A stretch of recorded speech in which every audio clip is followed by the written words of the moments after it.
My name's Ursula, and this is the channel where I interview people who have achieved financial independence. If you enjoy listening, then please do subscribe.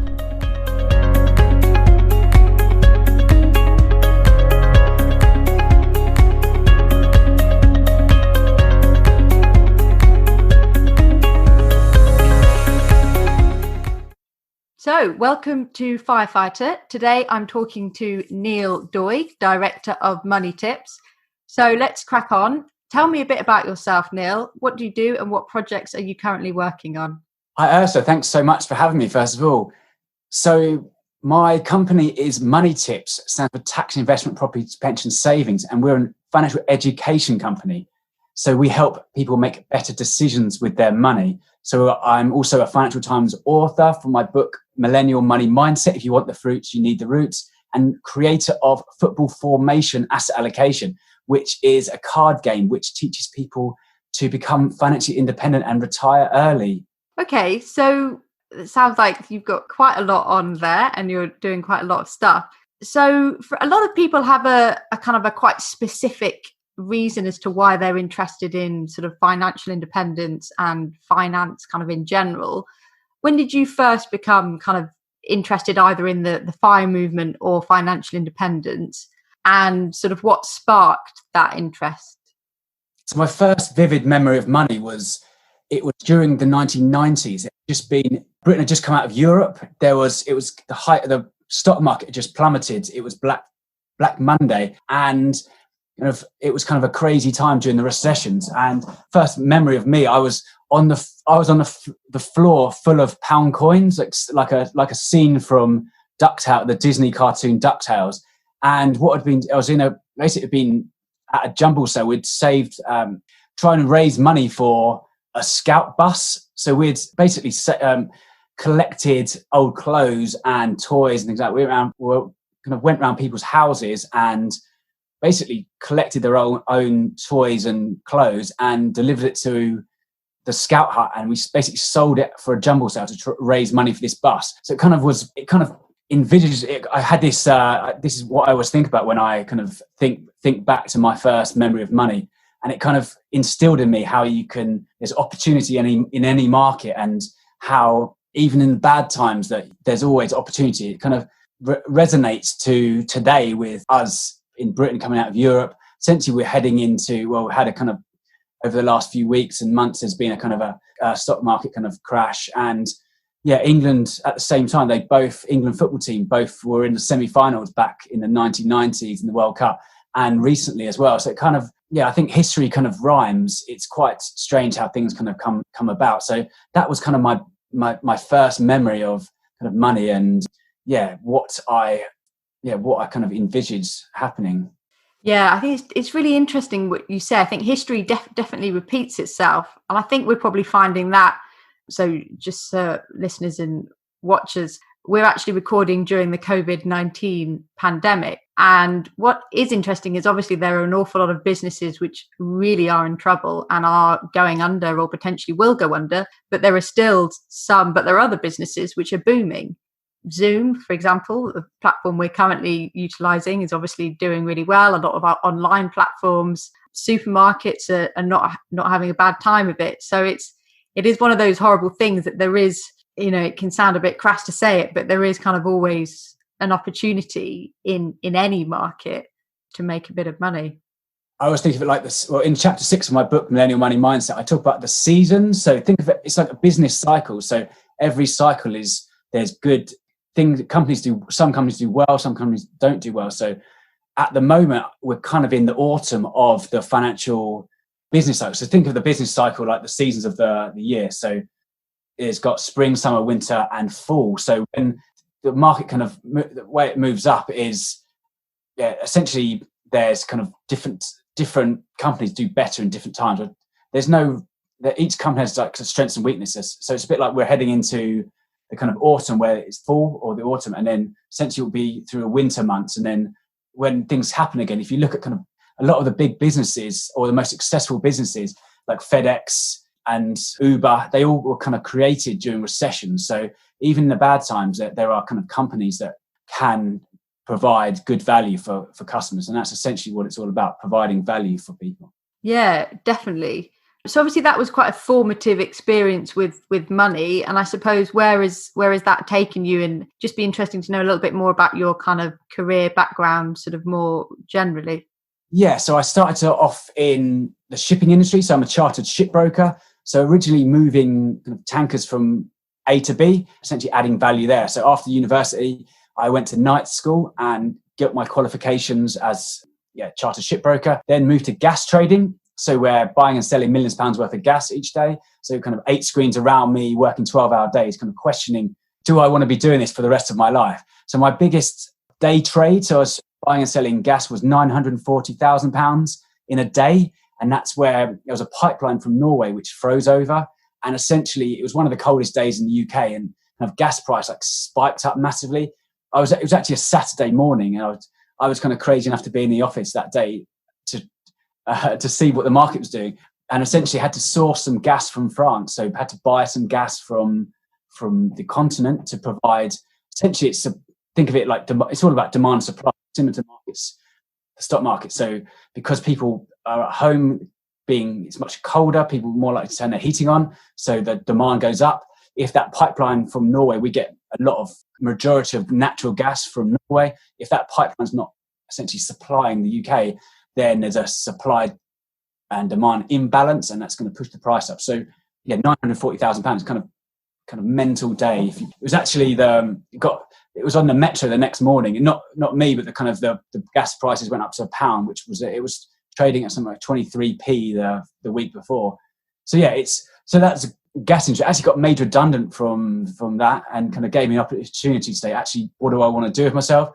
So I looked at my strengths, looked at demand, kind of where people have problems, and what I enjoy talking about on podcasts. So became a financial advisor, did all my qualifications, so practical exams, written exams, and was on they call it like an accelerator program. So I was kind of in a 6 month where I got trained up, and was I think the biggest learning point was surrounded by other people in the same kind of interests and experience. And you learn from so many kind of great people that kind of pushes you to do much better. So essentially was a financial advisor, giving financial advice to £1 million clients. I had a guy who was made his fortune from Bitcoin, bought Bitcoin at pence, and then it went up to kind of thousands of pounds. He had £15 million of kind of working out what he's going to do with this money. So I had financial advice to him, and kind of even down to kind of Sunday league football dads who are kind of working out how to, if they need insurance, or if they kind of how they're going to manage their monthly pay. So I was giving them advice, and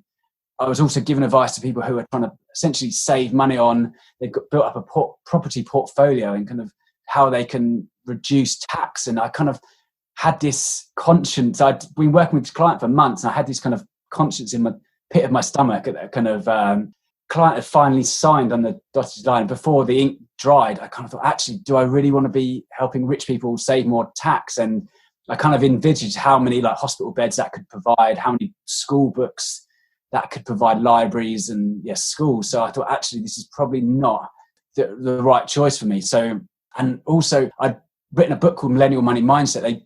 The financial advice company refused me to publish it. They didn't allow me to publish it. So I kind of walked out Jerry Maguire moment with my kind of goldfish bowl and started a company called Money Tips. That was 3 years ago. So we now focus on education. So teaching people how to make better use of their money. I mean, even just the words, even when you just start talking about finance, some people just sort of automatically switch off. And yet in reality, money, it is important. And some people sort of flinch from saying that, but it has a profound impact on people's lives. It can, cause relationship breaks up. It can be the difference between, the very basic levels, being able to feed yourself or being able to house yourself, people being able to retire, especially for kind of people who millennials and sort of people of the younger generation. The biggest thing to take away as well is essentially the rules have changed. So the financial plan used to be easy. So my parents' generation, you'd work all your life, and at the end of that working life, you'd get a guaranteed income for life. So a handshake carriage got guaranteed income for life. Essentially, that's been blown out the water. So person, you used to get a guaranteed income, like they used to call them defined benefit pensions. So most companies would provide that for you, where today that no longer happens. So essentially there was legislation in 2015 called pension freedoms, and essentially it's now you, the individual, are responsible for your choice of how to manage your money. So it's a bit like, I always think of it like driving a car. Essentially it's an experience. Everyone needs to learn this skill now. So do you have an age by which you'd kind of like to have achieved financial independence?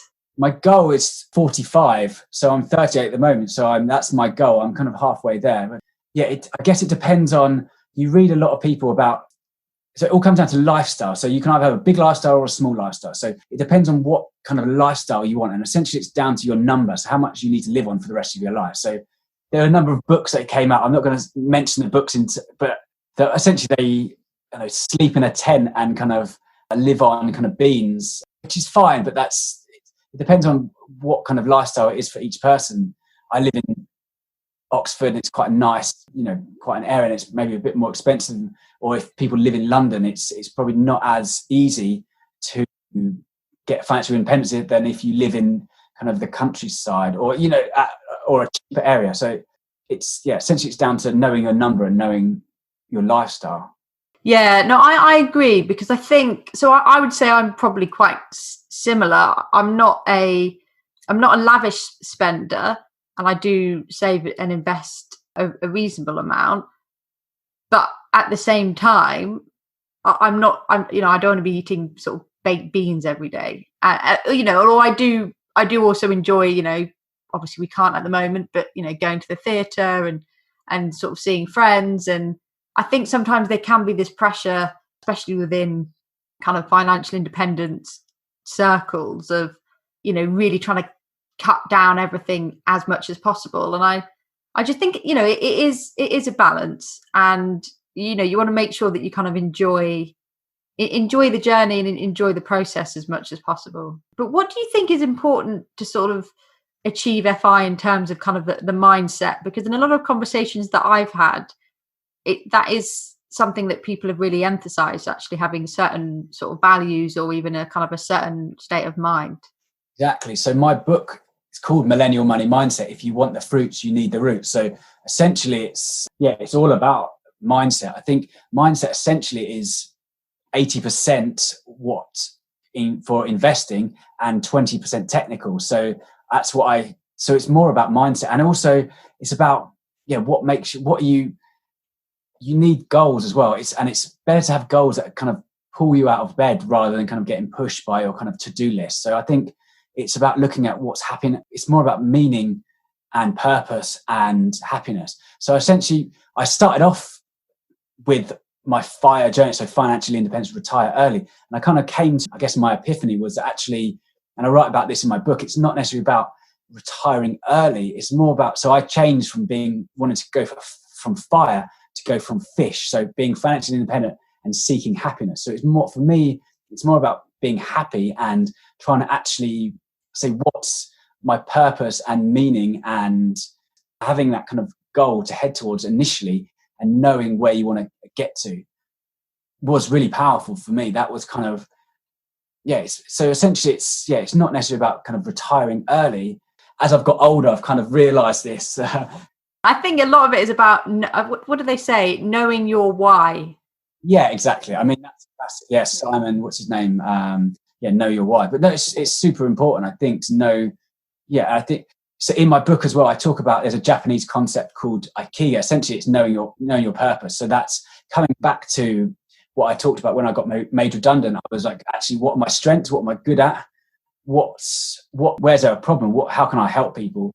What can I get paid for? What will people pay? And then I guess the fourth step that I was missing when I kind of got made redundant, I kind of only realized that after becoming a financial advisor, essentially, is how you can add to the world and how you can improve things. So my game, Football Formation Asset Allocation, uses the UN sustainable goals. So there's 17 goals that United Nations have come up with, essentially the 17 biggest problems that the world are facing. And essentially, so the game not only teaches you how to become financially independent, it also teaches you how to manage your assets, but it also teaches you essentially to find your why, to try and look at these 17 of UN goals, these 17 kind of biggest problems that we kind of face today.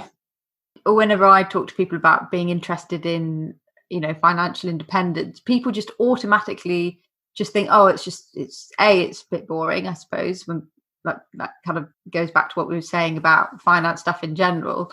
But they also kind of automatically think that it's all just about money. Whereas what I find really interesting is that actually, obviously the money is important, but actually it's about so much more than that. And there is so much of an emphasis on growing, on learning, on personal development, on sort of education, on growth, that it's a lot more kind of broader than just, right, get 25 times your income, invest them in tracker funds, and sort of that's it.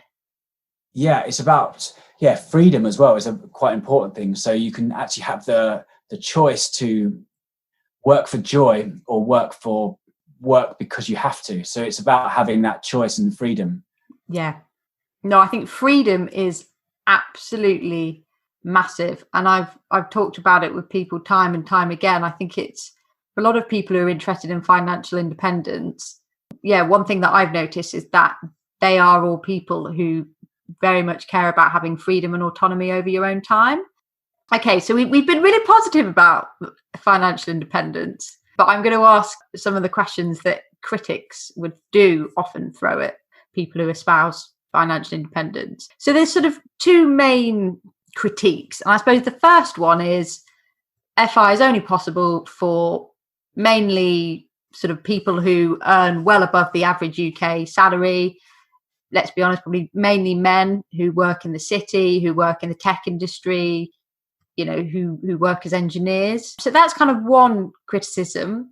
And then the next criticism is, to be honest, achieving financial independence, it just seems like too much hard work. It seems like a real tough mountain to climb, very much an exercise in deferring gratification. What if you don't make it, or you don't think that you're going to make it? What's kind of your response to those sort of two separate criticisms? Yeah, great question. Well, there's two great questions there. So let's start with the first one.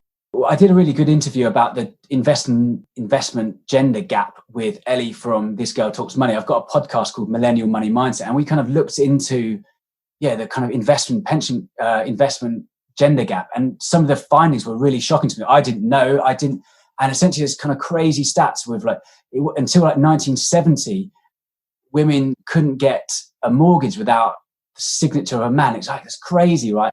I mean, I've been super lucky, and I kind of really appreciate where I have been. So I'm super lucky that I came when I was out of university, I didn't have kind of crippling debt that people have today, like £9,000 for a term. It's kind of crazy, right? I'm super grateful that my student debt is paid off, because that's kind of a massive hurdle for people to get over. There are still kind of real challenges today that people are facing. As long as you provide value for people, then it doesn't matter who you are. Even if you're green and alien, that you provide enough value for people will pay for your product. I think FI, it probably isn't necessarily achievable for everyone. Maybe, plenty of people probably don't necessarily want to be financially independent, but I think the principles are important, and I think anyone can at least understand the principles. I think, even just having an emergency fund. And I think especially at the moment, I mean, I was really staggered. I think I was reading somewhere the other day, and I can't quite remember what the statistics were, but I think there's a very high proportion of people who, if they were to lose their jobs, I think within 2 months, or in fact, I think even less than that, probably a month, they would have run out of money. And that's scary. Yeah, so 11.5 million people in the UK have less than £100 in savings or investing. And that's the money advice service that came from. But from a positive point of view, it was 16 million, and it's improved from a number of years. So we are getting there. I'd like to think that me rattling on these kind of podcasts about how important an emergency fund is, and how setting up an automatic payment system to yourself. Essentially, I've got a 5-step method to money mindset, and that's that helps improve people. Essentially, it comes down to, we talked kind of about purpose, meaningful. Essentially, like, people are struggling day to day where they're not kind of making ends meet, and it brings down, like, coming down to mental health, and it comes down to putting people under stress. And yeah, you mentioned earlier about relationship issues, which is super important as well. So money is a tool, and it's learning how to use that tool. Obviously you're on this journey, and to achieving financial independence. And I guess, are there any downsides to that? Do you have days where you kind of think, oh, do you know what, I just really want to spend?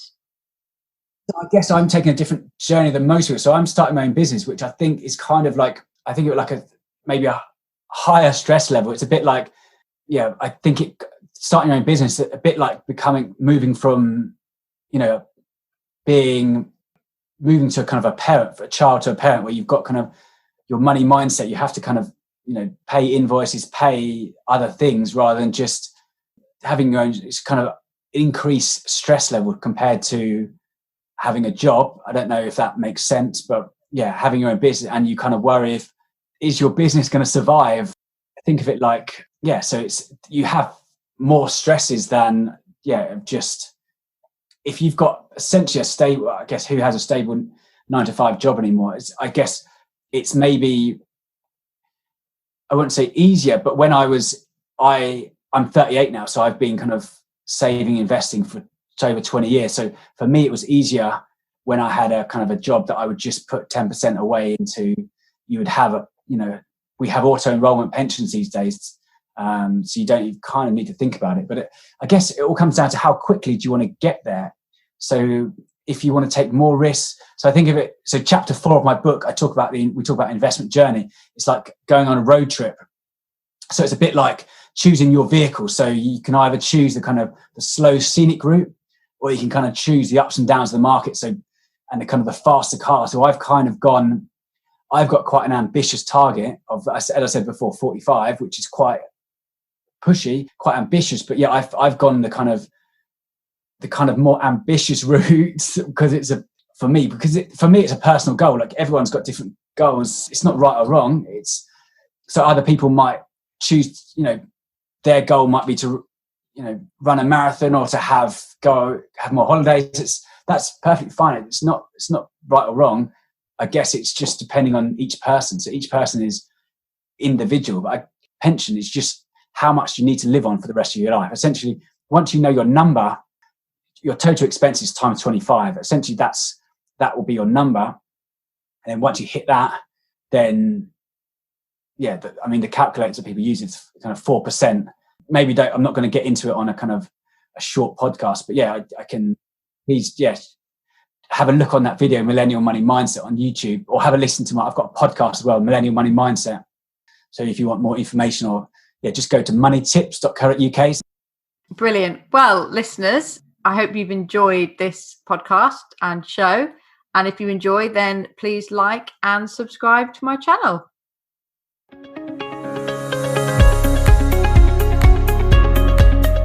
Thank you for listening. If you've enjoyed this interview, then please do subscribe to my channel.